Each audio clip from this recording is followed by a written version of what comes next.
Are you a service-based business owner looking to increase profits to fund your lifestyle? Well, this podcast is for you. We bring you inspirational guests sharing actionable tips to solve many of the struggles you face each and every day. And now, over to your host, Paul Higgins. Welcome to the Build, Live, Give podcast. Fantastic to have you here. If you're a first-time listener and you love what you hear, please subscribe. If you're a regular, always love to hear your thoughts. You can actually ask questions at paulhigginsmentoring.com/questions. Ask me the guest questions and we'll definitely pass those through to the guest and get back to you. So we basically transcribe all the show, but if you want to take notes, please do. And all the links mentioned, etc., will be in the show as well. And believe me, there's lots that the guests give in this one. So the guest, they started Facebook ads in 2013. That's it. They were an early adopter. And then 2016, they actually realized the power of video. They were in a very tight meeting and Facebook basically said, we are a video platform. So they doubled down on that. So today you're going to get some of the best insight into Facebook because the person that you're about to meet actually wrote the best book on Facebook ads. So I ask him lots of questions on that. And also he goes into video and video and the way that he does video is brilliant. And it's something you're going to really love. So what I'm going to do now is hand you over to Bob Regnerus from feedstories.com. Welcome, Bob Regnerus, to the Build, Live, Give podcast. Great to have you here, Bob. It is really good to be connected with you. I know a mutual friend kind of introduced us, and I think I've been excited to be in your podcast, and you said you were excited to interview me. So hopefully we match the expectations today. Yeah, well, look, you've got some great topics that I really want to explore today. But yeah, I came across you from Dennis Brown. So I've been on Dennis's podcast. I'm a regular listener of Growth Experts. And when I heard you, I thought I got to get Bob on my show. So here you go. So when people ask you, hey, Bob, what do you do? How do you best describe that? Well, obviously I'm an entrepreneur, but one of my coaches, it's funny, says, Bob, you exude dad and coach energy. So in fact, I'm wearing coaching material.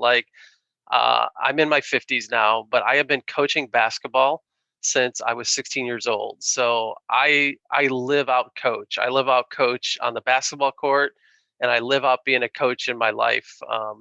I coach business owners in addition to serving them. I coach and mentor young people. It's just kind of what I do. So my mentor says, you just never take that coach hat off, and I just live it day to day. Great. And, what's some superpowers that you've got around this coaching that you think many people miss?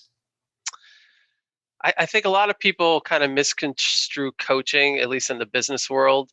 I think a good coach, whether it's in sports or it's in business, is not there to play the game. The coach is there because they know the game, and the coach is there to help the player win the game.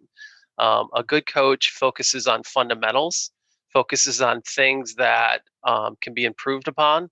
I think a coach speaks truth into people. So sometimes a coach has to discipline, or a coach has to, we call it chide or prod, right? A good coach does that as well. But a good coach is always there to praise people. And I think my superpower is that I'm really high on the empathy scale. I can really read people's energy. I can really see when they're struggling. I know when they're doing well. I know how to put an arm around somebody who's having a rough time. And I know how to keep somebody in check who's maybe having the best game of their life without letting them getting too high on the horse, so to speak. So I'm just really good at reading people, building rapport. And again, I'm fine participating in wins, but ultimately I know it's the player or the business owner that really gets the victory. So that's what I really love, that part of being a coach. Brilliant. Well, I know that's one hat you wear, but the other hat you wear, and you and I, need to wear hats, obviously, because of yeah, we do. Our limited hair. I don't wear them on podcasts. Most of my podcasts are normally 6 a.m. Melbourne time. So one of the reasons I can actually grow my hair, but one of the reasons I don't is because at 6 a.m. I get up at quarter to 6 and just, try to get my bearings to go straight on the camera. So this hairstyle is great. But yeah, you wear, other great hats. And one is that you've got the world's best Facebook ads book. Tell us a little bit about that. Yeah, Facebook has been kind of a wonderful thing for me, close to a decade. I really got into it in 2013. I've always been I guess in terms of when I've been in marketing, I've always focused in on paid advertising. What I like about paid advertising is the predictability. I've never been like an SEO or an organic person because there's no predictability to it. I do have a programming background, so I do like some order, so a little bit of an engineer mindset. But what I like about paid ads is you can put in $1 and measure how much you get back. I think that's one of the most satisfying things. Plus, there's the predictability and the scalability of that. So I like to say to some people, really don't have a business until you can make paid ads work. That really kind of defines a business. So Facebook was something I get into in 2013, transitioning really out of being an AdWords person. AdWords is something I kind of learned, but I never really connected to it on a really likable level. It was a necessary evil. Facebook, on the other hand, really got some of the elements that I enjoy personally, which is storytelling and visual media and being able to really make connections with people. So, I mean, you kind of heard my little story, like I like connecting to people. Well, Yes. Facebook is ultimately a social platform, and you really have to dive into the art of telling story and creative.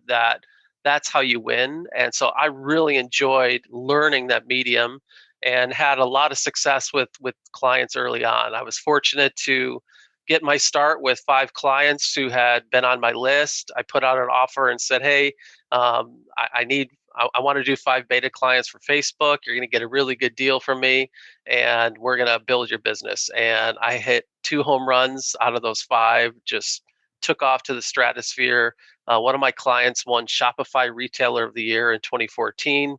Just an amazing story. And so I've developed a lot of expertise over the years. I've been in thousands of accounts. Literally, I'm not lying. It's like thousands of accounts.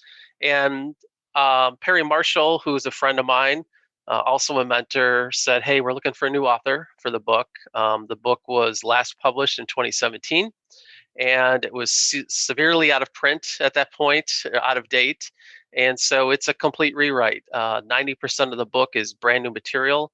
And what I really like about it is that it's full of fundamentals, right? There's a coach again talking about fundamentals. But my goal was that the book, even though the screenshots and some of the tactics might be out of date, even in a year from now, the book's still a marketing book. You could pick up the book and learn how to write copy, learn how to put together a direct marketing funnel.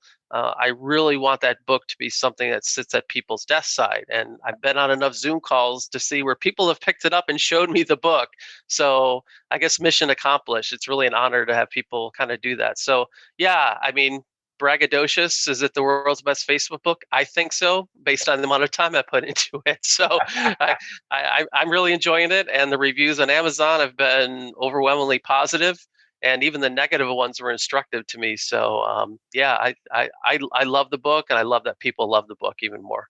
Great. Well, look, most of people listening or watching now are sort of in the consulting space, so selling services, high ticket services. Tell us how some of those fundamentals relate to us, because I've got to say I've got more of a hate than a love relationship with Facebook ads. So I'd love to know what someone like myself, who basically is our audience here, how we can get Facebook right. Well, number one, I think, first of all, I also have a love-hate relationship with Facebook.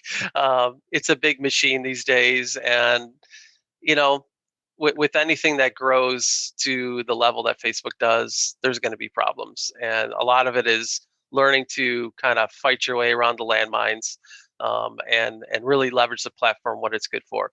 What it's good for is to really, it really pronounces somebody's platform. for somebody who's a thought leader, Facebook is still a fantastic media because your people are there. They're using Facebook. Now, maybe they have a different relationship with Facebook these days, maybe than they did 2 years ago or 5 years ago. But there's still not a better place for somebody to have all their customers at their disposal and to be able to use content. We're probably going to dive into video, but I think Facebook is a great platform for video. It's a great platform for teaching your audience. If you sell a high priced product, you're perfectly positioned. I have a lot of clients, Paul, that are in e-commerce whose margins are quite thin. And Facebook has been a challenge for them because with a mature media that is accountable to its shareholders, the cost of advertising is not going to go down, it's going to go up. So people who have larger margin, big ticket products are really at an advantage because they can afford to spend more money to reach their customers. So for somebody who's a thought leader, for somebody who's a consultant, using video and leading with content to sift and sort your audience is the absolute most effective way to do that. And then I say this, any business will benefit from retargeting. Most people don't go into Facebook looking to first retarget. I wrote the book where the first thing we talk about is retargeting, because you want to have this foundation in place so that no matter where your traffic comes from, Facebook is really the best way to follow them around. Even in this iOS 14 world, there's strategies you can use to follow your prospects around so that everywhere they turn, they see you, they hear you. That's the first thing we set up for any client. Yeah, so give me an example of that, Bob. So, so give us an example of a thought leader that you've helped with retargeting. Yeah, I mean, well, obviously Perry. So I can start with Perry. Yeah. What we do with Perry is he's got all different kinds of funnels that bring new people in, right? But what stays consistent is this evergreen funnel where it's the most important videos, the most important teachings that kind of define who he is. It's the basis of his platform. So when you visit Perry's site, you come in through maybe one of his books, you're going to get spun into not only his email campaigns, but you're going to get spun into campaigns that talk about his new Renaissance subscription. It's going to have testimonials. It's going to have case studies. It's basically building up his credibility. It's nurturing those prospects along, right? It's building rapport with those people.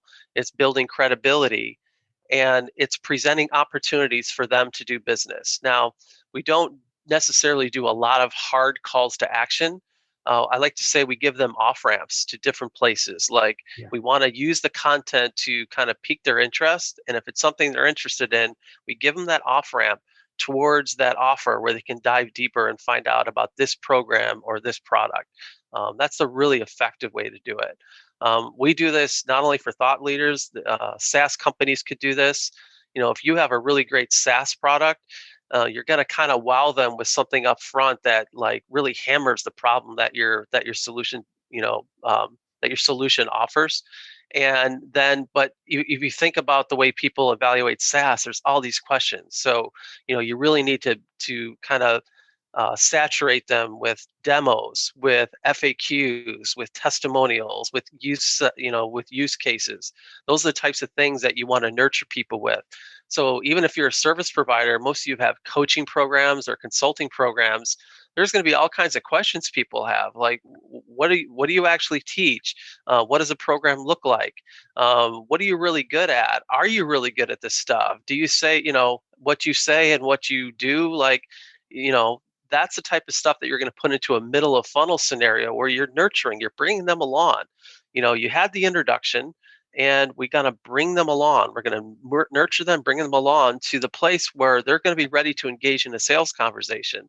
And they're more likely to convert because they're properly warmed up. They're properly informed, all right? They've built rapport with you. They've got to know you, like you, hopefully trust you.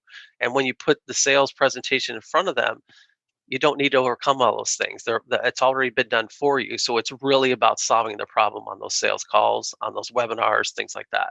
Great. And I want to get to video in a moment, but just quickly on that. So let's say someone hits even my podcast page, right? So someone hits my podcast page. How would I retarget them on Facebook? Well, couple suggestions. I've actually given this out to a couple of podcast hosts in the past. So number one, you've got your 5 most popular podcasts, right? Yes. And if you do an 80-20 analysis, it's 80% of your listens over the years were probably on 20% of your podcasts. And if it's really truly, it's probably 95-5, right? Yeah. So one of the things you could do is they hit your podcast page, maybe they listen to that. So there's 2 things you could do. Number one, you can introduce them to some of your top podcasts, and they're top podcasts because a lot of people listen to them, review them. So you could run ads promoting those episodes. But then also if you do thematic stuff, so let's say somebody lands on our episode, Paul, and we talk about Facebook and video in this podcast. Well, you could think back to, all right, well, I interviewed so-and-so 6 months ago about video, and you could offer thematic ways, right? You can say, oh, okay, this person was interested in Facebook, so I'm going to share this other Facebook episode with them. That's really 2 ways you can leverage that. And then, of course, as they get to know you, now you want to be talking about, okay, you make the introduction to what do we do, right? You offer them material that warms them up and goes, okay, so I love Paul as a podcast host, but really what's he all about, right? That's where you get the opportunity to introduce your product. So, you're going to put content in front of them that talks about the solutions you offer to the problems they have. Now, they may not have the problems that you solve, all right? But that's fine. You offer them the service and it's good enough. But some of those people will be like, yeah, like I've reached a plateau in my sales. I need this. Like, I think we could double our sales in the next 12 months or 18 months. Paul's the guy to do that. So And you Bob, take the opportunity. Is it like a 1-for-1? And pardon my ignorance here, right? But with retargeting, is it 100% guaranteed that people are going to see that video? Oh, of course not. No, you can't No. guarantee anything. You can certainly, especially kind of in this iOS 14 world, we're going to be missing some people on Apple devices, but Yeah. you certainly are going to get a large percentage of people that are going to see it if you give it enough budget. All right. And just to get technical here, you're going to want to use a reach campaign versus like a conversion or traffic campaign. Most of the retargeting we do is relatively small audiences, and relatively small is like 100,000 or less. You're going to use a reach audience, a reach objective, so that Facebook prioritizes making sure that as many people in that audience that it's going to prioritize that the most people in that audience get to see your ad. All right. And it's, of course, based on your budget. And, you can see in the book and in some of my training, like you can play with the budget level and Facebook's going to show you the estimated reach. But of course, it depends if the person's on Facebook at the time, right? And there's a number of factors, but you can expect a reasonable amount of people who hit that page, and if you have the campaign set up properly, that a majority of the people are going to see that ad at some point when they log into Facebook. Yeah, okay. So the pixel says who they are, right? But but then it's if I've got this right, it's a little bit like chance that they're actually going to see the ad. So it's not as if you're sending like an email directly to them because they hit your page. Absolutely. Not guaranteed. 100%. Not guaranteed, but likely. Yeah. Okay. Brilliant. Well, look, so everyone, ultimatefb.com is where you can go and get the book, right? But let's spend a little bit of time here and on video, right? Because I know you've got this amazing virtual service on video that really, when I was doing some research on you, Bob, because I heard what you said, which was sort of a little bit more around Facebook on Dennis's podcast, but then I found this world that opened my eyes to you, it sounds like a brilliant service. So quickly tell us what happens with these virtual videos. Yeah. So I need to tell you a little story. So if you go to my Amazon page, there's a 1-star review from somebody who basically berates me for saying, all Bob talks about in the book is video. And do you know that he has a video company? Like, oh my goodness, imagine the audacity of that. Well, the reason I have a video company is because of Facebook. In 2016, I was privileged to go to a small group meeting of advertisers that were spending a lot of money with them. I was in the room with the engineers that coded the ad platform, with other advertisers that were spending way more money than I was. But for 2 days, Paul, all they talked about was video. Right. One person stood up there and said, Facebook and Instagram are now video companies. And I'm like, okay, this is a change. I went downstairs. I went outside. This is in Austin, Texas. I went outside on the sidewalk. I called up my now business partner, Brandon. I said, Brandon, here's what I just heard. We need to focus in on video. So essentially, we launched feed stories from the sidewalk outside Facebook headquarters, right? And we kind of had fits and starts with video. And in the 2018, we said, you know what? It's so hard for people to get video done. They either don't know what to say, they think they don't have the right equipment, or they don't want to hire a videographer. It's like, it's too much of a hassle. How do we remove the hassle? Well, we said everybody carries around a video camera in their pocket these days. Yeah. How do we create video using people's comfortable device day in and day out?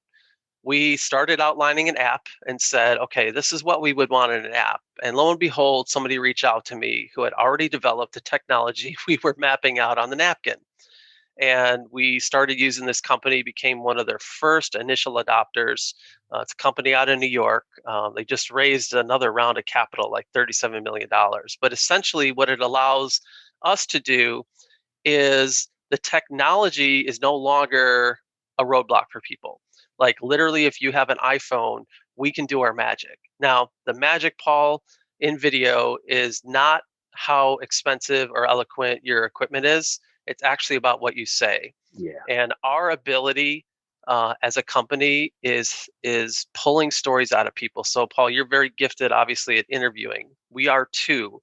And how we create video is we interview people and have conversations, and it turns into great video.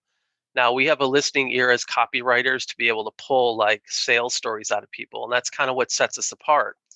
But this technology allows a director to be on your phone and do the interview as if we're there. So when COVID hit, we had 2 weeks of slowness, but then we took off because all of a sudden people were realizing how important video was. They craved interaction with people. So obviously Zoom, like we're doing, became important, but also people producing more video because they crave that connection. So we have been on fire in the best way since 2020, helping people get video done. We do sales videos, we do FAQ videos. What we really specialize in is case studies and testimonials, helping our clients tell their stories. And that's been something we've just been proud of and been hustling to do for clients now since 2016, but really intensely since 2020, April of 2020. Yeah, well, look, I love the video, which is no surprise, right? The video on your site, which is feedstories.com. So I'll have the link in there, but it really shows. And I love the fact that, you're the camera, the director's there, they're asking you the right questions. It just seemed like all the barriers. And I know you mentioned, what to say and how to get it done are the two biggest barriers to video, right? Yeah, and absolutely. Your solution absolutely nails that. So, I appreciate that. Yeah, I'm like, okay, straight into my community. You've got to go and look at this guy and the service, because I think it's great. And I know certainly for me, I think just one little tip for video for me, and I love to see if I'm the money here, but for me, I found the most important thing for video for me was just where I'm actually comfortable doing video. So, for example, I used to get up and I'd go downstairs and I'd sit up downstairs to do a video, and the pressure of that, and then I'd do whatever. So now I've just bought an okay camera for my old Mac that I've plugged in. I've got a light. Sometimes I'm a little overexposed, like this morning. Blah blah blah.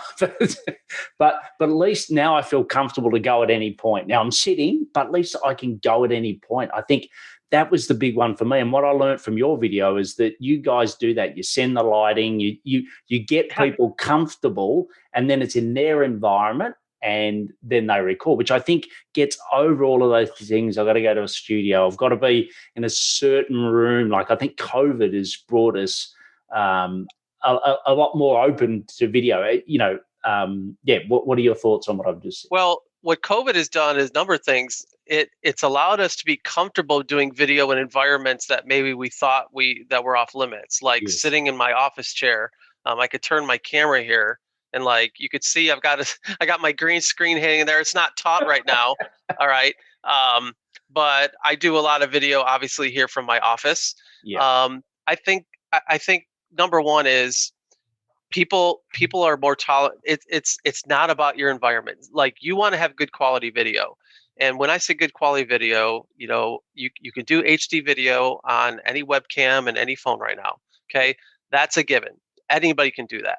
Yeah. Second thing is you want to have good lighting. Well, we all have ring lights, or these. I have a small little square light here. I can get it on Amazon for $20. Okay. Yeah. And then a good mic. So, for podcast, I use this headset. But you don't need an expensive podcasting mic like yours. What we use is a little lavalier mic that plugs into our iPhone. And that's all you need. And a tripod to basically hold your camera. Yeah. What it then becomes about is what you say. And the one thing that we really value is we don't believe most business owners are actors or newscasters. They don't know how to read a teleprompter or a script. Yeah. They sound robotic, it sounds unnatural, and it's not trustworthy. But what people do trust is somebody having a conversation, talking about what they know. So you and I aren't scripting this conversation, but it's enjoyable to listen to, and it's really informative. Well, we could take this podcast and edit this thing up into a nice, short, compact video, right? We could certainly put this long form, which we'll do, and what people are listening to. But we can take pieces of this, and it would make really good sales videos or videos for a YouTube channel. And so, guess what? A lot of what we do is we chop up some of these podcasts and put it on our channel, because you tend to say some really good stuff when you have a good interviewer. So that's the way we replicate that. We simply ask questions about people's business, and they know it. All right. So we go into our sessions with an outline and a plan. And then from there, it's a conversation, and people just share the knowledge that they already know. That makes for great, authentic, engaging, magnetic video. Yeah, that's brilliant. And look, I could talk to you for a lot longer, but once again, just go to feed, FEED stories.com. The link's going to be in, but if you want to act even quicker than that, go and watch the video, and you will be blown away by the service that Bob and Brandon are offering. So before we go into the live section, I'd like to ask you, have you got the sales system set up for you to grow multiple streams of revenue? And if the answer to that is I'm not quite sure, go and take my pulse check, where I give you 9 questions, the 9 critical questions that I've back engineered over 28 years of sales to see the gaps for you. So just go to paulhigginsmentoring.com/pulse and you will get it. It'll take you about 3 minutes, but it will really guide you. And at the end of that, depends on your results, there's a free call where we go through a plan for you. Not a sales call, but a plan for you. So just go to paulhigginsmentoring.com/pulse. So Bob, what are some of the habits that make you successful? COVID's been an awful thing for our world, but it's allowed us to really study ourselves if we've taken the opportunity to do that. I think one of the things that I've noted as I get older, I need more sleep. So I've been able to improve my sleep. I've actually got a couple devices, like we have a bed that measures your sleep quality.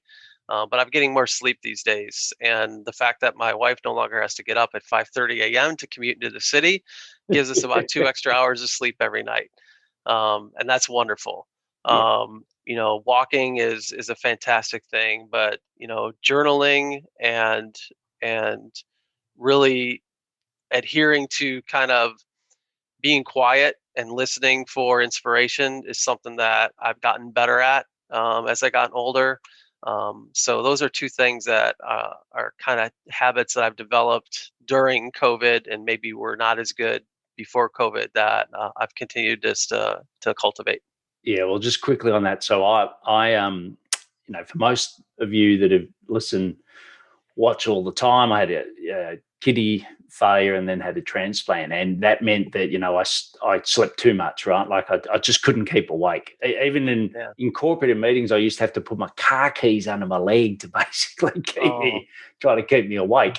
But the benefit of that is that I really got good at naps. And now every day I do a 7-minute meditation, and then I do a 22-minute nap. And believe me, just try it. It is absolutely changed my world. Now, I am up early every morning because of, most of my clients are in North America and I live down under. But it's been amazing. So, yes, sleep is so important. And I think that's the number. Sorry, go for it, Bob. When do you do that nap, by the way? Yeah, so look, it's around the middle of the day, around 12 o'clock. So I've got a routine. I normally go for a bike ride. I have lunch. I then do my nap, and then I have a cold shower. And that then gets me fired up for the rest of the day. But I got to tell you, some mornings when I get up at 5:30, all I can think about is that 22-minute slot. You got that rest period ahead. Correct. And just for anyone who's visualizing it and thinking that I'm like George Costanza that goes under my desk, I don't. That's a benefit of working from home. I do go into my bed. It's not a smart bed like yours, Bob, but it is a nice, comfy bed. So the next section is the give section. So what's a community or charity that you support and why? Yeah, I've been really focused, my wife and I, on supporting local charities. I mean, I think it's important. We all live in diverse communities, and I live in a suburban location outside of Chicago, major metropolitan city. So as you can imagine, there's a lot of diversity in terms of ethnic and financial backgrounds, and there's a lot of people hurting right now. And we've always supported like local type of rescue shelters, food banks, things like that. We've definitely stepped up our ability to give during this time. So there's a couple organizations locally that we love to support, and we stepped up our support for.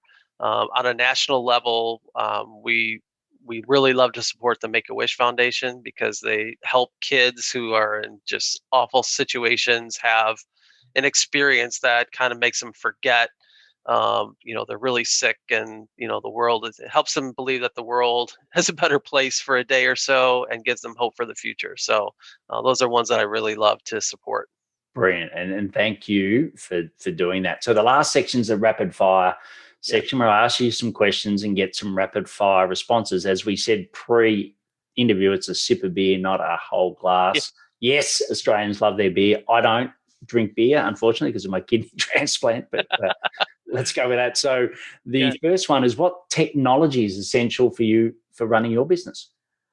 Yeah, so we're a virtual company, and we were prior to COVID. So we've got team members all over the country and all over the world.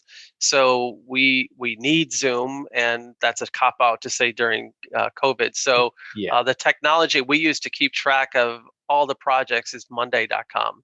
It's a great tool. We've tried a number of products that help manage. We probably tried 6 products before we settled on Monday, in terms of like, how do we organize all our client projects and activities. That's one we love because all the team members across the world can use it, and we don't miss things that way. So Monday.com has been a really valuable project management tool for us. All right, great. So the next one is, what is your best sales tip? And remember, sip a beer. Yep. So a sales tip we would have is testimonials. It's our secret weapon. And I like to say that your sales story isn't complete until your clients tell theirs.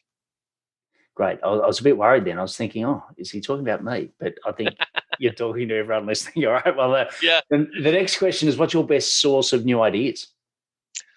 Without a doubt, mastermind groups. I've been part of mastermind groups since 2004, and I always invest in high-level mastermind groups because of the networking, because of the mentoring, and the ability for them to push me constantly out of my comfort zone. Brilliant. And the last one is the big one. I leave it to the end for that reason, but what impact do you want to leave on the world? I love that most of the people that know me as coach. I want to be known as somebody that help people achieve what they want in life, whether that's business and athletics. I want people to know that, hey, Bob unselfishly invests himself in others and is really excited when they're successful. Brilliant, brilliant. Well, you can get the ultimate guide to Facebook advertising from Bob. And remember, you can just go to ultimatefb.com. All the links will be in the show notes of everything that Bob's mentioned, but including that. But please go and grab that. And I think that retargeting is so powerful. I think it rolls off the tongue for everyone, but even like you could tell by my I suppose, naive questions, I still don't exactly know what it is. I think it's only for the big guys. I actually don't with the big budgets. And I think you've helped us reframe that today. But look, brilliant having you on the show today, Bob. Thanks for sharing your wisdom, not just on Facebook, but in particular the video. Go check out Feed Stories, so FEED stories.com. See that video that Bob and Brandon have got there. And I think for testimonials in particular, your story, which I always recommend people having on their LinkedIn featured section, I think get these guys to help you out with it. So Bob, thanks for coming on today. It's been a pleasure. I really loved that interview with Bob. He gave so much wisdom, and you could tell that I was really drilling in on the retargeting of Facebook ads, and I'm going to take some action on that. But believe me, if you really struggle, particularly with that featured section, I always recommend that you have a story about you. Go to mine. You can see it at Paul Higgins Mentoring. You'll go and see it, but it's so important to have that. And I think his service is absolute first class. So go and look at that. And also, if you want to know if you've got a sales system to be able to grow multiple streams of revenue, go and have a look at paulhigginsmentoring.com/pulse. Please take action to build, live, and give. Thanks for listening to the Build, Live, Give podcast. If you like what you heard, please share it and leave us a review. It would mean the world to us.